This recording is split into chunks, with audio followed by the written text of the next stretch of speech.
Penolongku, Yesus, Anak Allah yang hidup. Renungan diinspirasi dari Injil Matius bab 16 ayat 13 sampai 19.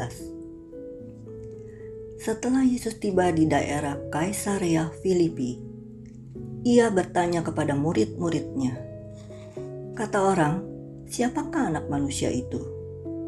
Jawab mereka, ada yang mengatakan Yohanes Pembaptis, yang lain mengatakan Elia, dan yang lain lagi mengatakan Yeremia atau salah seorang dari para nabi.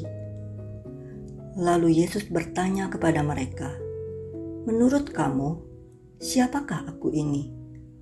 Jawab Simon Petrus, engkau adalah Mesias, Anak Allah yang hidup. Kata Yesus kepadanya, berbahagialah engkau Simon anak Yunus, sebab bukan manusia yang mengatakan itu kepadamu, melainkan Bapa-Ku yang di surga. Aku pun berkata kepadamu, engkau adalah Petrus, dan di atas batu karang ini aku akan mendirikan gerejaku, dan alam maut tidak akan menguasainya. Kepadamu akan kuberikan kunci kerajaan surga. Apapun yang kau ikat di bumi akan terikat di surga, dan apapun yang kau lepaskan di bumi akan terlepas di surga. Demikianlah sabda Tuhan. Terpujilah Kristus. Tanggal 22 Februari 2025, Gereja Katolik memperingati Pesta Tahta Santo Petrus. Pesta ini merayakan penegasan otoritas yang diberikan Yesus kepada Petrus. Yesus mengubah nama Simon menjadi Petrus, yang artinya batu karang. Dia akan meletakkan landasan gerejanya di atas Petrus. Siapakah Petrus yang dipilih Yesus?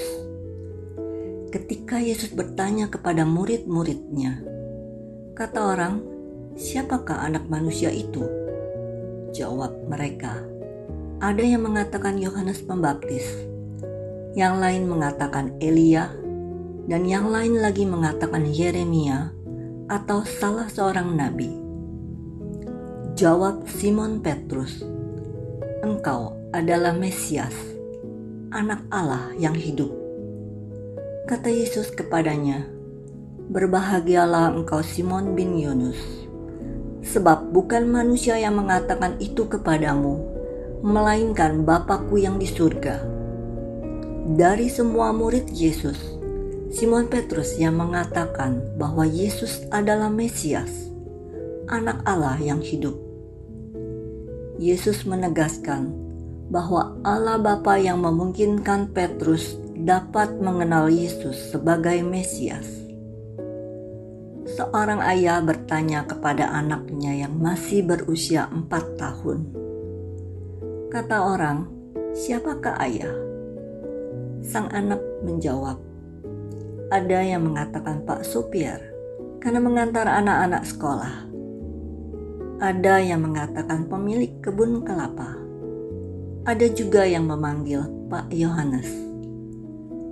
Kemudian ayahnya bertanya lagi, menurut kamu, siapakah ayah? Dengan wajah ceria dan mantap, sang anak menjawab, engkau adalah ayahku. Jawaban anak ini menunjukkan pengenalan yang bersifat pribadi tentang ayahnya dan lebih dalam dibandingin orang lain. Sama seperti pengenalan Petrus akan Yesus, kita masing-masing mempunyai yang bersifat pribadi dengan Yesus.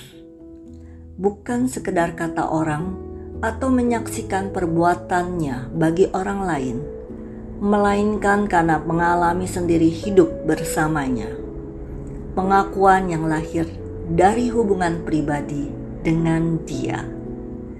Renungkanlah, siapakah Yesus bagi Anda? Marilah berdoa. Tuhan Yesus, Engkaulah Mesias Anak Allah yang hidup. Terima kasih untuk penyertaan dan kasih-Mu. Ajarilah aku untuk lebih dekat dan menggantungkan hidupku hanya padamu. Amin.